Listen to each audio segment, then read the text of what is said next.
Hello, this is Omar with What's Left, and I'm here interviewing two people that are currently on a tour talking about the Back 40 mine. Go ahead and introduce yourself. My name is Guy Reiter. My Menominee name is Anaquit. And your name? I'm Al Gedicks. I'm an emeritus professor of sociology at University of Wisconsin-La Crosse and the executive secretary of the Wisconsin Resources Protection Council. And I work with the Menominee Tribe in their opposition to the Back 40 project. Okay. And how do you guys know each other? I mean, it just seems, you're both fighting for the same thing, but I'm just kind of wondering how that connection came across. I've been working with Indian tribes in Wisconsin since 1976 when the Exxon company tried to develop a mine next to the Mole Lake Ojibwa reservation. And then I worked on subsequent mining projects in Oneida County with the Lac du Flambeau tribe, with the Bad River tribe opposing the Vinoki Hills taconite open pit mine next to the Bad River reservation. And this is simply the latest project. I think Guy and I connected at some of those rallies around the Gedicks taconite opposition, and I got a call from Guy around Thanksgiving in 2015 when the company first revived its application for the Back 40 project. Okay. Yeah, and for me, I don't know when it was, but it's probably like, I don't know, maybe 8 years ago or 9 years ago, when I was in college at the College of Menominee Nation. Dr. Bill Van Lopik used Dr. Gedicks' book, The Resource Rebels, as one of his books in his class, and that's where I first heard about Dr. Gedicks. And then, of course, I met him at the GTAC rallies. Okay. What would you say the biggest obstacle to organizing you guys have run into is? What makes this hard? What makes this particular project hard is that, as Guy mentioned during his talk, the one of the backers of the company of the project, Hudbay Minerals in Canada, pulled out of the project in 2011 because of all the problems they had violating indigenous people's rights in Guatemala and getting sued in Canadian courts. And once that project was put on hold, indefinite hold, people in the local area assumed that the project was dead and it wasn't going to come back. And so when Aquila revived the project with backing from these hedge funds that are, speculating that there's going to be a profitable turnover of the mine, when they revived the project in 2015, people in the local area didn't believe that this was a real thing, that they simply did not think it was going to be a permitted project or that it was a real threat. And the few people that did understand that it was a real threat had a hard time convincing people that this was really happening. And then when the first public hearing took place in Stevenson High School on what the outline of the project was going to be, when the company did this dog and pony show, a lot of people assumed that because the company was so organized in its public persona that this project was going to happen, and that there was no point in really objecting to it because they didn't have the resources or the expertise to object to it. So there's this whole phenomena that I call the psychology of inevitability that the companies try to use to discourage people from taking an active role in evaluating and opposing the project because they think it's going to happen regardless of what they think. So you're saying that this discouragement that people feel, it might be sort of intentional from people that would profit from their apathy. Yeah, this is part of the psychological warfare that all mining companies use, that they not only marshal their own resources, but they get all the influential politicians, from the governor to the legislature to the regulatory agencies, all on board before they even make a public announcement, because they want to present this united front that any opposition is useless. Okay. So I think that you saying that sort of implies that there's action that could be taken sort of against these kinds of things. And both of you guys clearly have a lot of experience with this. What do you feel has been most effective in the past? What do you feel was maybe something that you kind of stumbled over and maybe wasn't the best course of action? I mean, what are you guys' thoughts on like possible solutions or like ways that people should feel empowered? Well, I know for us, there's always been this spirituality component, especially to our Mother Earth. For Indigenous people, we have that naturally, as we grow up. So we have that is really important. People power, of course, of educating people and having people involved and care for our Mother Earth. When I think about that first question that you're talking about, like, what's some of the hurdles? Is that mindset of valuing our beautiful river over 250 jobs that this potential mine is gonna so-called have. It's like, but that river gives you life. That river gives you, so much. A reason to live, and it keeps you alive. How could you possibly, think that 250 jobs is somehow better than that? It doesn't add up in my head, and that's probably for me the hardest thing to get people to think. To think of it more of that term. I'm going to interject really quickly. What do you feel contributes to sort of like, I guess, that disconnect, that cognitive dissonance that, none of this affects me, that I'm above this, and like we're so detached from like what keeps us alive? I mean, number one, how do you suggest fighting against that kind of apathy? And number two, what do you think contributes to it? I mean, you sort of mentioned it earlier that you feel that this is sort of like an intentional thing. What are some, let's say, outlets that somebody would control this kind of thinking? What are some ways that we could take it back? I think it's pretty easy for us, I guess it'd be Indian, kind of a thing. But, in the world that we live in this Western-dominated world, it's about go, go, go, and sometimes the Western mind, the way they see problems is, 1, 2, 3, answer, and that's not the way that, we as Indigenous people believe, and it's not the way that our Earth is. It doesn't work like that. For me, it's not that you have to go out and have this 1,000 people event and defending our mother. To me, it's more simple, starting simple with yourself. It's, when you get up in the morning, to just be thankful, of the air that you're breathing, of the sun, and of the earth. The way that we were taught as Indigenous people, and I don't mean to blanket us all as one, but we share a lot of commonalities between different tribes, but each tribe is different, in their own cultural beliefs and things, in their own languages. But most of them, if not all of them, have that deep revere for our earth, and our mother. It's in a lot of our oral histories, and it's just simply, recognizing the love that the earth has for us as a people. It gives us all the things that we need, to survive. And the trees give us air, and of course the waters give us life and many other things. But it's just recognizing that and giving thanks where thanks is due, to the sun. Sometimes I find it ironic, even at home, when we have community gardens, that after it's harvest time, everybody's like, oh, look at what I grew, kind of a thing. And I'm like, but you didn't do that alone, you didn't do that without the water, and you didn't do that without the sun. So you should for surely thank them too. You're part of a team. It's not just you, not just the almighty man that dominates the earth. It's like we're very, very small creatures on this earth. You asked about what separates people from the reality of what extractive resource development is about.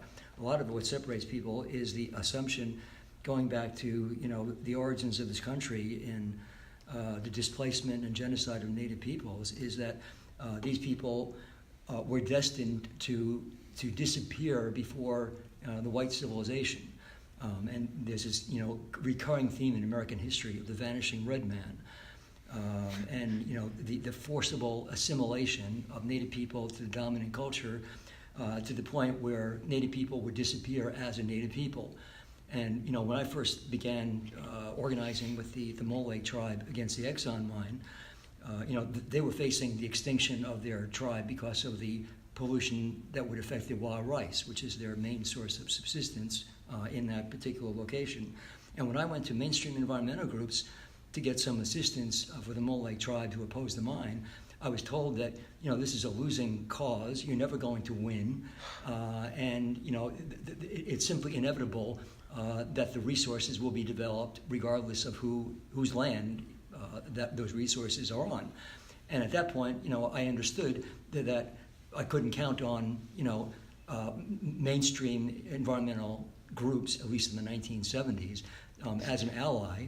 And so we decided we needed to go it alone, which meant the building from the grassroots organization in the tribe and the neighboring community and downstream on the Wolf River, community by community, getting the information out and convincing people that this was a real threat that bridged any kind of divide between Indian and non-Indian communities, because both Indian and non-Indian communities depended on this Wolf River as a source of their economy and their spirituality. In fact, the Menominee, of course, were an important part of that whole battle from the very beginning of that controversy.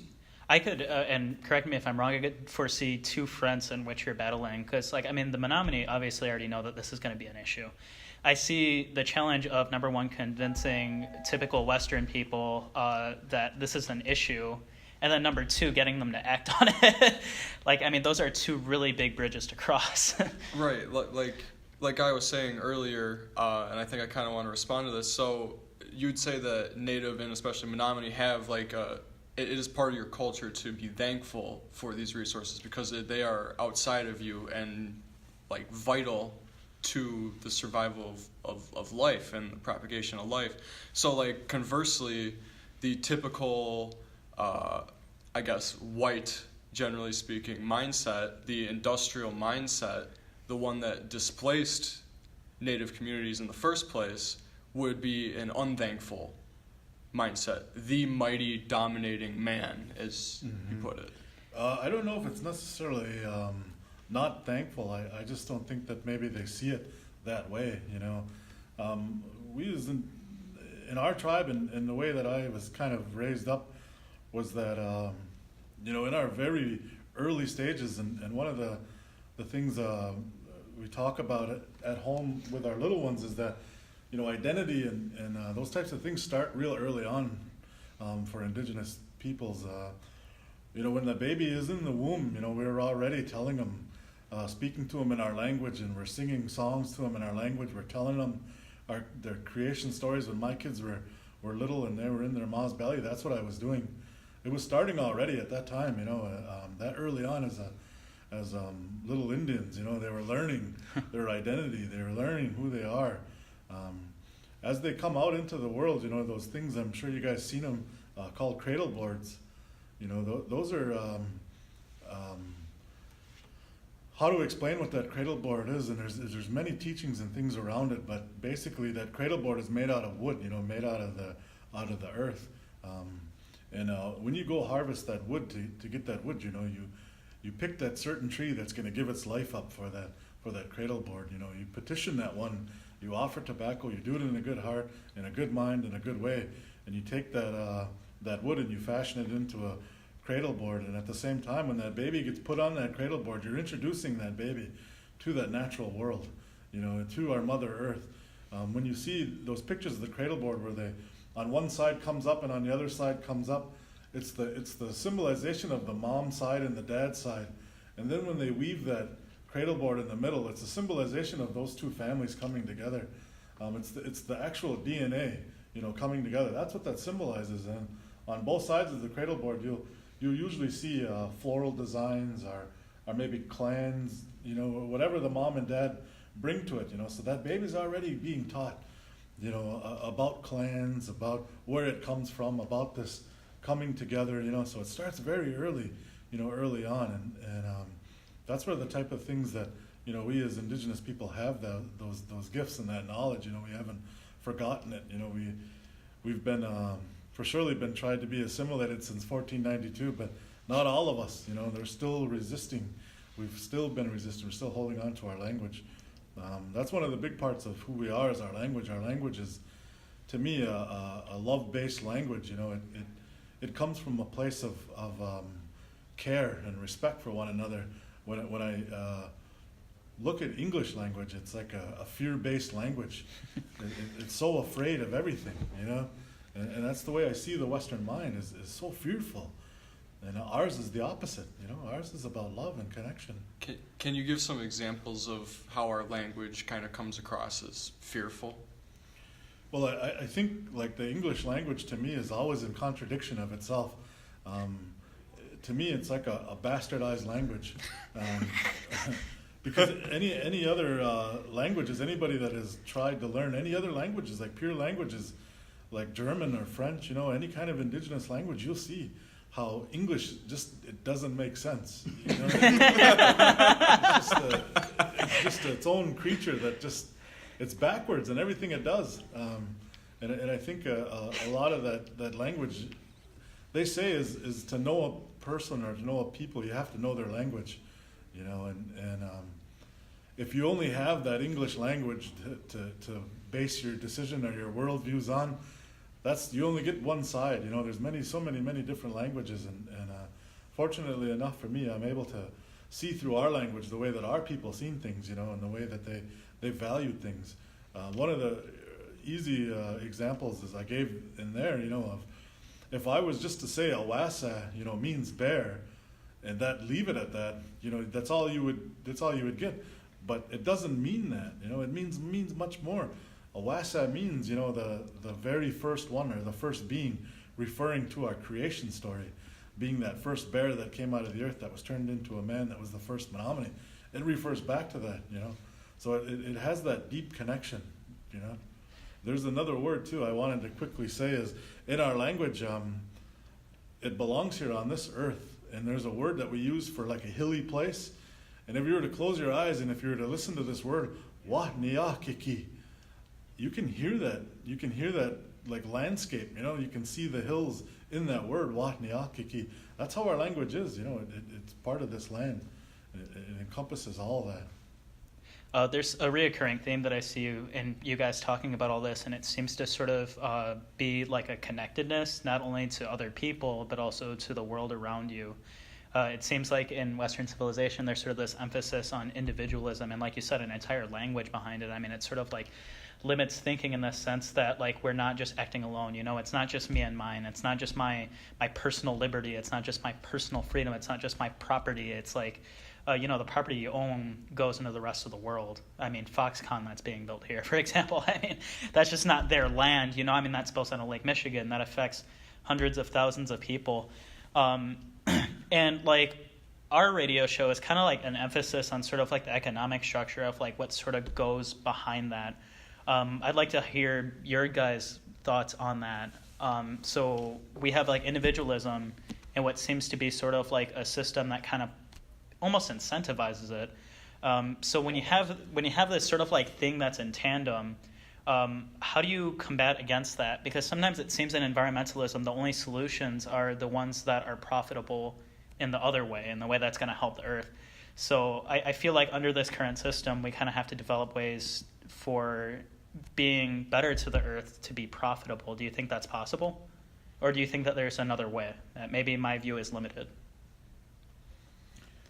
Well, people in the local community around the back 40 started out having to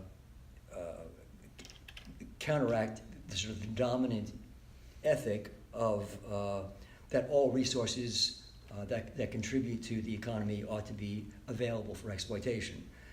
And to suggest that there was another way of thinking about resources and sustainability and preservation, conservation, was a dramatic departure from what the prevailing norm was. And so, but the thing was that as people began to understand what sulfide mining was and how it affects the water, people began to see connections between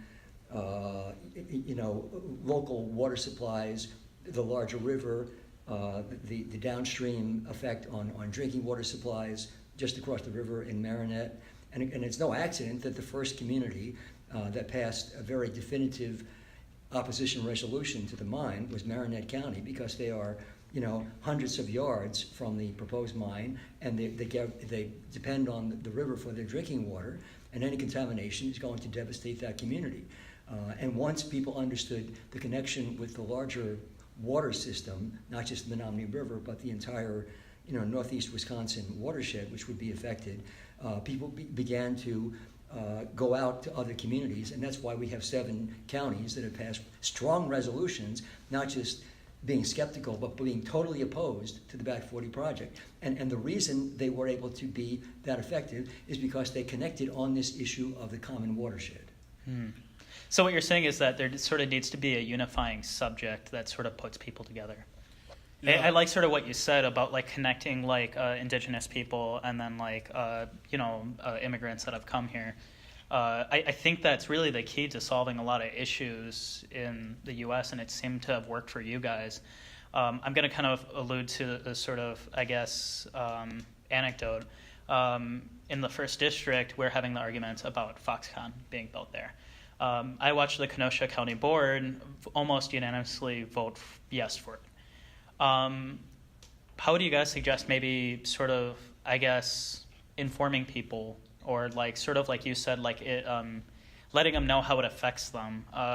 What would be a good course of action for that kind of situation? How do you guys feel about the Foxconn being built in the 1st District?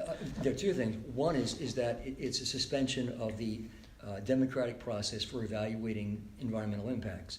They're being given a blank check to do whatever they want, and the public's right to understand what is happening and what the consequences would be through the normal environmental review process is being short-circuited by politicians that see, quick bucks from a project that may or may not take place. But number 2, part of the consequence of that short-circuiting of the review process is that the vast expanse of wetlands that will be affected by this project are not being properly understood by people, and of people who are now in favor of the project because they think there's going to be economic benefit from the project, either through jobs or taxes or whatever, or ancillary subsidiary industries.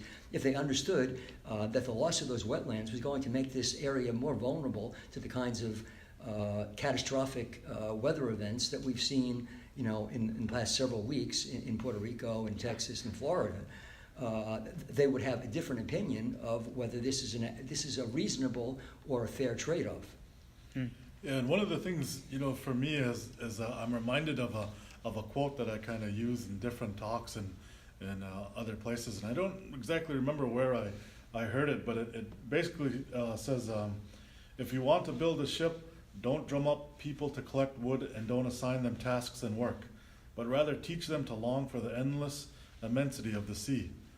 And that's the kind of the way that I go about my activism, or if it is activism, or what I try to do is make people, love our Mother Earth so much. It's not about like strategizing and sometimes it is, like figuring out who you should be talking to and things like that. But, we need people to fall in love with the earth, and fall in love with our Mother Earth. And that's what I hope to do.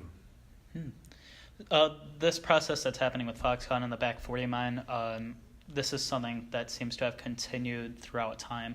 Do you guys have, and you guys gave plenty of examples during the lecture, but just for the sake of the interview, do you maybe want to like mention anything that happened in the past that was very similar to this Back 40 mine and how that turned out, and maybe sort of the political process that went behind that enabled this to happen? When we started out opposing the Crandon Mine Project in 1976, it was the only people that were vocally opposed to it was the Mole Lake Chippewa tribe. Exxon, when they did their initial project evaluation of the proposed project, they said there would be that the native people would have to suffer the effects of an influx of outsiders who would overwhelm the local community, and they would suffer a degradation of their natural resources. Like, this was inevitable, and that's what really upset me about that whole project was the assumption that these people did not matter, and that they could be disregarded as they have been throughout American history. And so what we did over the course of 28 years is defy all the predictions about the inevitability of this mine and all the power behind the forces that were was promoting that mine. And we made not only defeated the mine, but created a precedent that is unique in world history. We not only stopped the mine, but we reduced the value of the ore body to zero because we convinced 4 separate corporate managements that they would never get a permit for the mine, and therefore the value of the $4 billion worth of minerals was zero. And that enabled the Mole Lake and the Forest County Potawatomi to buy the site for $16.8 million, which was a reflection of the surface value of the land, not the mineral rights. And once they got control of that, they turned the area into a conservation zone that will never, ever be developed. And that was a major psychological blow to the international mining industry. After that occurred, and of course that occurred simultaneously with the passage of the Mining Moratorium Bill, 1998, which was also, we were also told that that would never happen in Wisconsin. And over the course of several years, we made it happen. And that convinced the international mining industry that what they were facing was a unique threat from grassroots movements that they had never thought capable of defeating multinational corporations with unlimited financial, technical, and political resources. And from then on, they had to change their strategy for dealing with opposition movements in local areas because these people that were so committed to preserving the values of the local community had resources and commitment that they had underestimated up until that point. So that's where the disinformation comes from. That's where the not communicating to the public the actual damage is being caused. That's where that's why when you ask the room how many people have heard of the Back 40 before this particular meeting, why only 4 people raised their hands. So that became their dominant tactic following these successes. Right. Yeah. And if you look at what happened in Standing Rock, the company that was proposing the pipeline hired private security firms to conduct surveillance on the people that were opposing the project. This is what the CIA does in the third world when they have nationalist movements that want to control their own resources. They conduct black ops operations to destabilize the government, like they did in Chile when they overthrew the democratically elected government of Salvador Allende. And they institute a military regime which overturns all the existing law and makes it possible for all these international companies to exploit the copper resources that are the ownership that are owned and should be the benefit for the people of Chile. That is the model of what they have done in the third world and what they are now trying to do in the United States. The third world has come home, in other words, to the United States. I was going to actually make that exact point. So like you see that while U.S. citizens aren't willing to deal with this, they have enough people power to say no. So they take it to other countries, like you said. I mean, like Guatemala or like any of the Latin American countries that the CIA definitely plotted people there and exploited and whatever else. And like you said, now we feel like it's sort of coming back. So how a lot of like these countries kind of dealt with this sort of exploitation, for example, with a United Fruit Company, there was a revolution. There was sort of like an overthrow. Do you see it getting to that point in the U.S.? For me personally, I think we're on the cusp of something like that happening. And it's been building for a long time.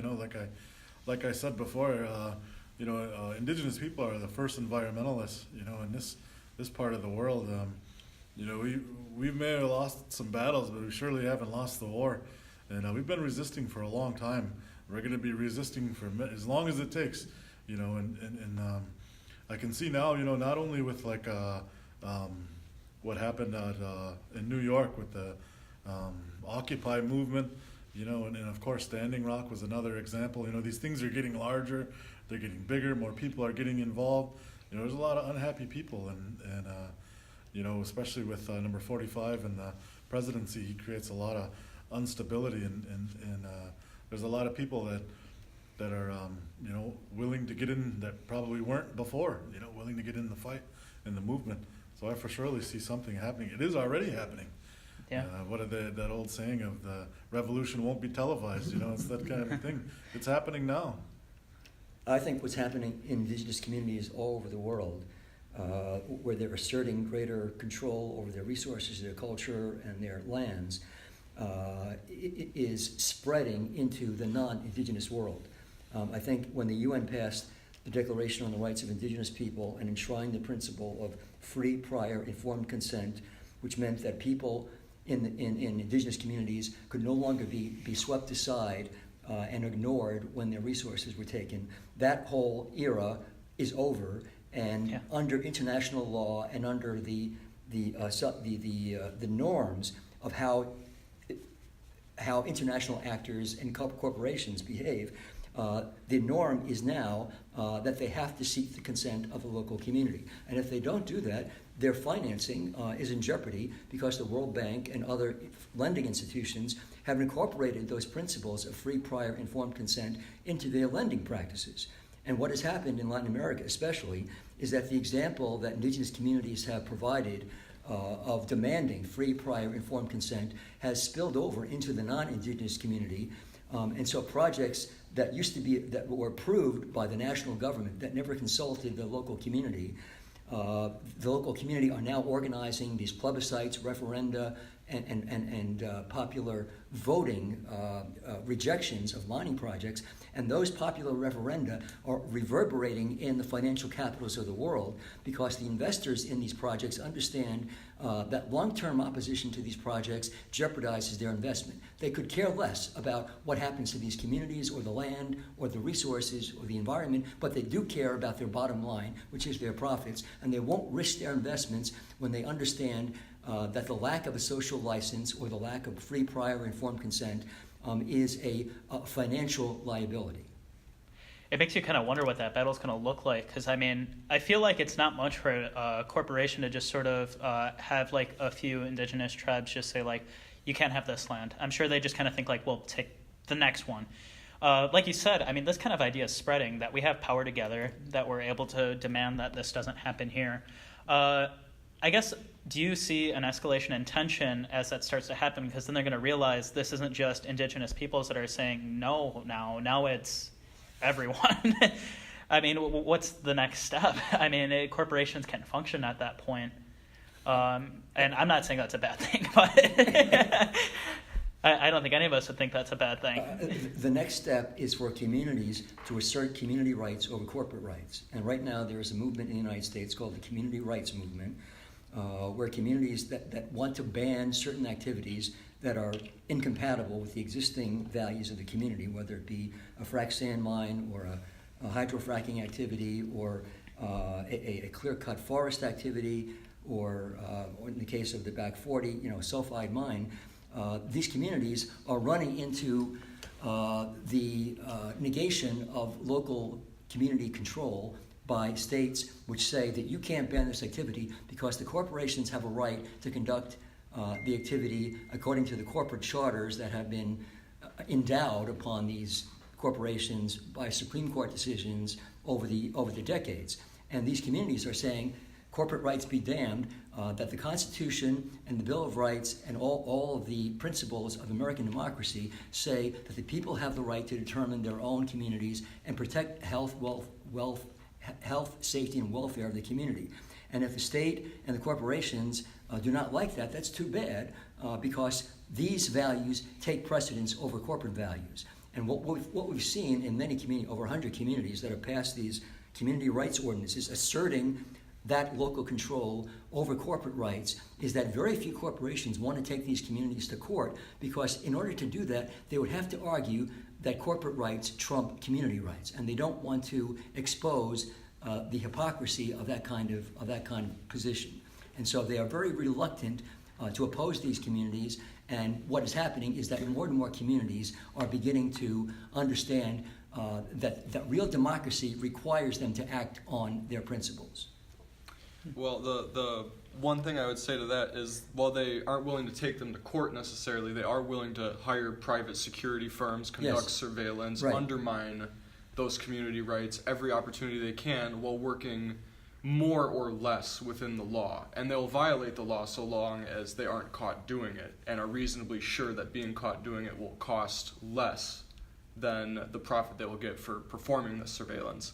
So what do you think the progression, isn't that an escalation in force on the part of corporate interests? Well, both, it's an escalation of force, but it's also an escalation of a sense of desperation, because they've exhausted, the more peaceful and legitimate ways of exercising power. And they're now having to resort to illegitimate and morally reprehensible methods, which, if it were exposed on a large scale, would delegitimize those activities and those actors and subject them to retribution from democratic institutions. And it is precisely democratic institutions which are at stake in this kind of escalation of the assaults on both indigenous and non-indigenous communities. And so these survival strategies of preserving what is left is simultaneously preserving the institutions that are necessary to fight these corporations. So how do you see the state playing into this? I mean, as we talked about before, you kind of see this tandem thing between corporation, state. As they start to get more desperate, I mean, do you see the state taking more action? I mean, we're starting to see more police forces being militarized. I mean, are there ways that we've already seen that you feel that would be worth talking about? Yeah, I think, the easiest example is what they did out in Standing Rock, of some of the tactics they used, was spraying the people when it was below zero weather, those types of things. So I think that's only going to probably get bigger and bigger. The other side, if you may, they've been studying these things and studying social movements and how to undermine them, and they never stop. Trying to figure out, just like on our side, how we're trying to strategize and figure out ways to be effective. They're doing the same thing as how to de-escalate things, how to undermine things. They're doing just their research as well, and it's evident time and time again. They've been successful time and time again on what they've been doing. One of the things, though, that I think throws a curveball into the whole thing is the internet. They can't control the internet right now, and they've been trying. I know there's a lot of things that are going on right now with trying to get people corralled in the internet, but it's a free thing, and we've seen the power of the internet. Not only with Occupy Wall Street, but Standing Rock. I mean, those were, like I said, major movements that have started without no, major telephone or major news organizations or things. It started with just grassroots people. Occupy Wall Street started with a meme. And it just spread it just spread like wildfire. So, that's one of the things I think is going to be our major tools is utilizing that internet, because then, fortunately for us that are on this side of the aisle, I guess, there's a lot of old people on the other side that don't have a good grasp of the internet, but they're using like 1987 laws to convict people of things that when the internet wasn't even around at that time. But so they're doing things like that, and they'll slow to catch up to those things. But I think that internet is going to be a major tool for us, and it is already. Yeah. Just being connected. I mean, you have things like the NSA, I mean, kind of spying on what people are doing. I think they clearly see the threat in it. I mean, you saw COINTELPRO, I mean, beforehand, and now we're seeing it pretty much again. I mean, sure, like you said, the internet, I mean, isn't totally regulated right now, or like at least in a way that would totally prevent these kinds of things from getting out. But we start to see like this sort of implied threat. I mean, almost any one of our friends groups, I mean, even people that aren't politically involved, I mean, always kind of crack the joke like, oh, I'm sure somebody's listening to this right now. I mean, that's kind of like a scary thing. I mean, you guys kind of growing up in like activism and sort of like maybe like previous surveillance techniques or like you said, previous psychological warfare. I mean, just what are some things to keep in mind going forward in terms of like what we might be seeing from the state or corporations, or what might be influenced? I think for me, we do a lot of training around the country and nonviolent direct action type things, and you're always trying to figure out and what the other side, it's a kind of a chess match in a sense. I think unfortunately, for the police and things, we have all these cameras and things that we can see, and we can put those up on the internet right away that kind of holds them accountable. One of the things that I've seen right away in what we've been doing in the back 40 is when we go into these county boards, we first started to go in there and we didn't have a camera with us, and we just went in there and kind of talked about what we talked about in terms of opposing this mine. But once we brought a camera in, it was like the whole county board switched, and now all of a sudden they were, not saying the things they were saying before, and they were careful with their words. So, I mean, that just shows the power of it right there. And sometimes we didn't even have it playing. We just had it there. We weren't even necessarily recording it, but, people change when that happens. So I think, as some of the younger people get older and they start to get a good handle on the internet and things that we can do and the capabilities of it, like it's amazing, the things that we can do right now. That's why I'm kind of asking these questions, because I feel like a lot of people from our generation specifically are very discouraged and we'll get all left in the speech a lot of the time, what are you doing, man? It's not, we're all screwed anyway, and I hate that, they always say this speech, they don't care what you think, and it's they care everything about what you think, because otherwise they couldn't do any of this. I mean, if you look at, this money moratorium repeal effort, this is the second time that Toxic Tom Tiffany has engineered deregulatory regimes to promote mining projects. The last time was the iron mining bill, which overturned all the environmental protections around mining to promote this one particular mine that would be, the largest open pit taconite mine in the world. Now we know that Go Gedicks Taconite wrote the law. We know that Governor Walker's campaign received $700,000 contribution from the backer of the mine. Despite the united opposition of all the tribes of Wisconsin, all the environmental groups, that legislation passed. And what happened at the end of that process? What happened is that people in Ashland County and Bayfield County, or the downstream communities from the proposed mine, enacted zoning and other ordinances that were very mildly critical of the mining project. I mean, they said, for instance, in Ashland County, that the mine ought to pay Ashland County to hire experts to review the mining permit application. And the company thought this was outrageous, and they said they would withdraw part of the proposed project from Ashland County and only mine in Iron County, which didn't pass an ordinance. And of course, the end result was that the company had to withdraw from the project because it wasn't just the ordinances that were discouraging, but the fact that the Bad River Tribe and other local communities were complaining about all the wetlands that would be impacted by the project, and the magnitude of the erosion and destruction of wetlands was a financial concern of the company, because they would have to pay for replacing the wetlands they destroyed, not to mention all the opposition they would have gotten. And so at the end, they backed out of the project because of local opposition. And so the lesson here is that that the power elite can control institutions at the very top of society. They can pass all the laws they want, but they can't change the attitudes of people at the local level when they have information that contradicts what their prevailing ideology is. So for what I'm getting out of this, it seems like there's a huge emphasis on local politics and sort of the power that they have over preventing these kinds of things. I mean, would it be safe to say that this is something that we should focus on, is starting locally? Absolutely.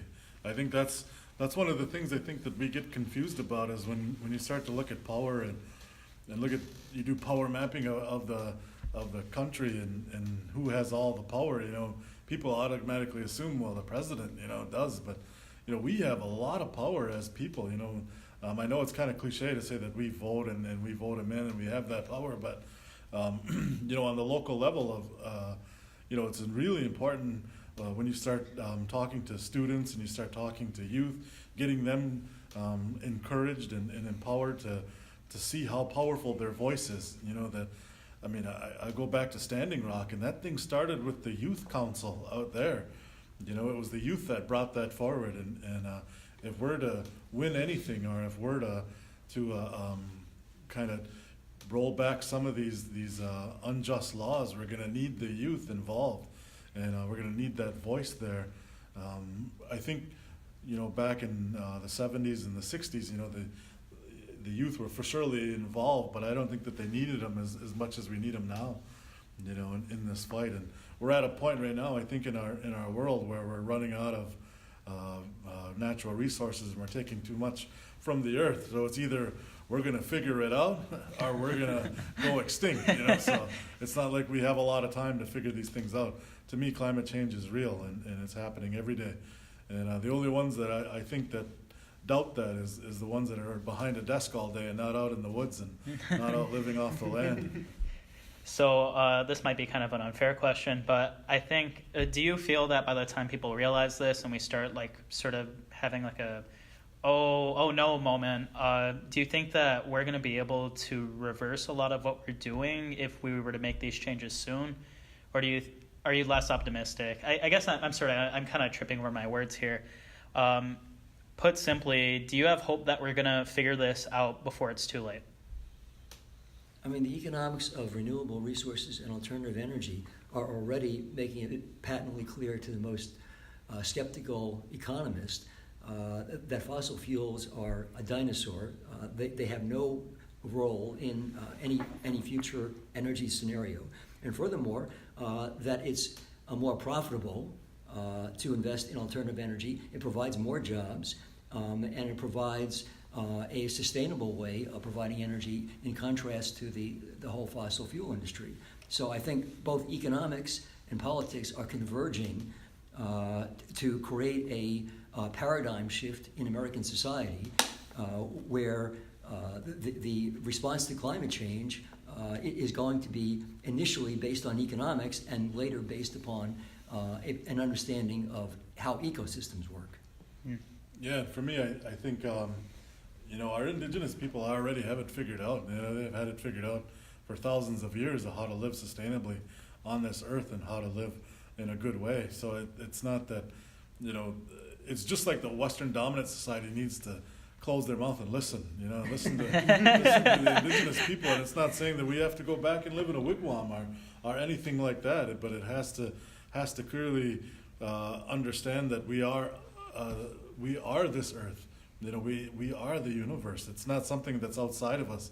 It's within all of us. The things that make up the earth, they make up us too. We come from it. We're 80% water, right? Or 85% water, whatever the percentage is. So it's that understanding, that very simple, basic understanding of the web of life, I guess, as you want to say. It wasn't just recently that scientists figured out that everything's connected. Us indigenous people know that for thousands of years.